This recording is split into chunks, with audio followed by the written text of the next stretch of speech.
আজকে করব চিংড়ি মাছের ফ্রাইড রাইস। প্রথমে চালটা 70 থেকে 80% কিন্তু সেদ্ধ করে নিতে হবে। কেটে রাখা চিংড়ি মাছের মধ্যে লবণ হলুদ দিয়ে ভালো করে মাখিয়ে কিন্তু ভেজে নিতে হবে। তেল গরম হয়ে গেলে কিন্তু চিংড়ি মাছগুলো দিয়ে ভালো করে নাড়িয়ে চাড়িয়ে ভেজে নিচ্ছে।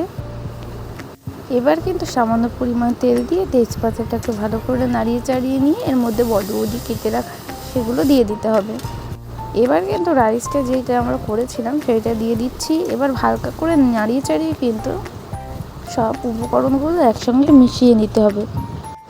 এইভাবে কিন্তু হালকা হালকা করে লো ফ্লেমে রেখে কিন্তু এগুলো করে নিতে হবে।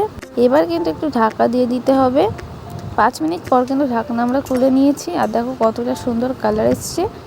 এবার কিন্তু আমরা নামিয়ে নিচ্ছি। এটা কিন্তু আপনারা বেঁচে যাওয়া ভাত দিয়েও করতে পারেন, খেতে খুবই সুন্দর হয়। দেখুন আমাদের রেসিপিটা কতটা সুন্দর হয়েছে। আজকে চিংড়ি মাছের ফ্রাইড রাইস হয়ে গেছে, এখানেই শেষ করলাম।